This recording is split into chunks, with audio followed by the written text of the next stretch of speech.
Hey guys, Prepper Nurse 1 here. Today is March 30th, Monday. I actually had today off. I did a couple of night shifts over the weekend, so I didn't get up until about 1 o'clock this afternoon. And I'm looking at all the comments from my last video about mentally weak people and how will they do. And some people have made some great points. And there's a lot of ways that even strong-minded people can, lose their life. In a worst case situation. So what I want to talk about, I want to actually go a little bit further than that, and I want to talk about a lot of different things as far as who will make it in a worst case scenario. And let's say I'm going to use the example of the lights going out and not coming back on. I mean, like, not coming back on ever. Okay, who are we going to lose first? Okay, so let's talk about that. The first people that are going to go in that situation: your morbidly obese people that can't even get out of their house, that have people bringing them in food all the time. They're not going to make it.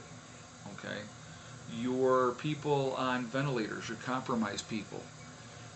Once the power goes out and once they run out of their gas and their backup generators and stuff like that, they're done. Okay, your people that are paralyzed from the neck down. Okay, you know, they're not going to make it.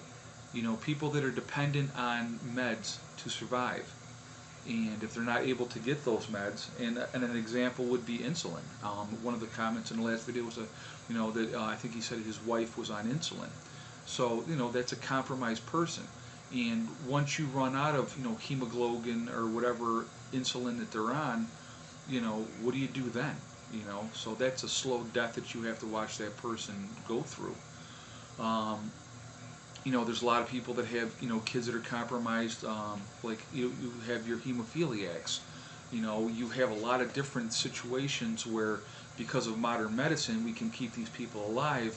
But now if you turn the power out and you can't get to these medicines and there's no medicines to be had, those people are not going to make it. So those people are not going to make it. So you're talking about a great deal of people there. Your mentally challenged people are not going to make it, and I'm going to use that term, mentally challenged, instead of retarded.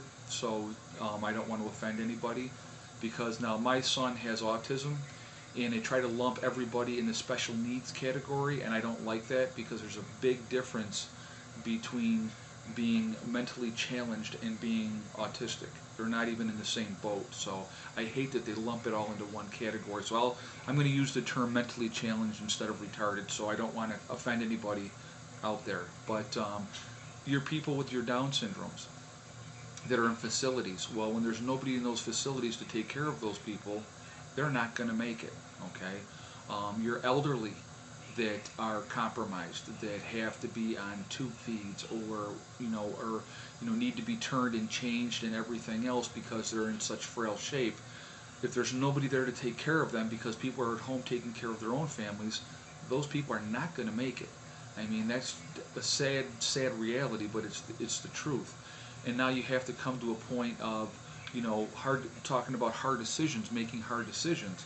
You have grandma who's 80 years old and she's in a real frail, weak state. At what point do you say, do we keep feeding grandma and changing her diaper, and she's mentally confused and doesn't know what's going on, but she's taking away food from other people that need it to survive, that are still healthy and strong? Terrible way to think, but you really have to think about those situations. I'm going to give another good example. Now, man of many things just went into the hospital and he had an appendicitis. Well, let's say it's after an event that happens and there's no power and there's no way to get to the doctors and get that, get taken care of. He would not make it. You would have that appendicitis, your appendix would rupture, the poison would go all through your body, and you would die, unless you had a doctor or a nurse in your group that could do the surgery to get your appendix out. I mean, it's a really harsh reality. Break your leg with a compound fracture where basically the bone's sticking out.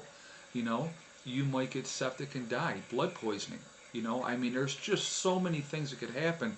So, yeah, you could be mentally strong and ready for whatever, and then you get hurt by an accident or you get shot or something like that, and that'll take you out too. So, you really got to think about all these situations and things that are going to happen. There's a lot of people that are going to go right off the bat just because of their situations. Like I said, if they're morbidly obese, if they're on ventilators, if they're compromised in the aspect of on insulin, and insulin people won't go right away, but it would be a slow, agonizing way to watch your loved one die. Your people that are paralyzed, that or they don't have anybody to take care of them, and they can't take care of themselves. They're not going to make it. So there's a lot of things that are going to happen, and a lot of hard decisions that are going to have to be made, and it's brutal and it's horrible, but we can do the best that we can. Okay, and now it comes down to decisions of who do I take into my group. Okay, who do I help? Who do I not help?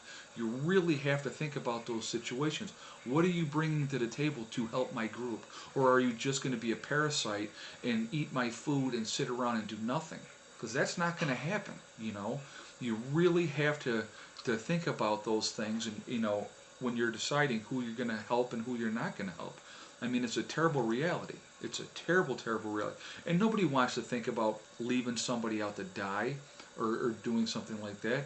But those are the harsh realities of it. The strong are going to survive. And when I say the strong, I'm not just talking about mentally strong, I'm talking about physically strong. If you're physically compromised and weak, the chances of you living are greatly reduced. That's the reality. That's the sad truth, okay? So, tell me what you think. I mean, in reality, I mean, I want you to really, really think about it before you answer. Oh, I'm going to help everybody. You can't help everybody. If it means that you're taking away the food out of your kid's mouth, who are you going to feed? That's what I want you to think about. Okay, so let me know what you think, and I will talk to you guys later. Prepper Nurse 1 out for now.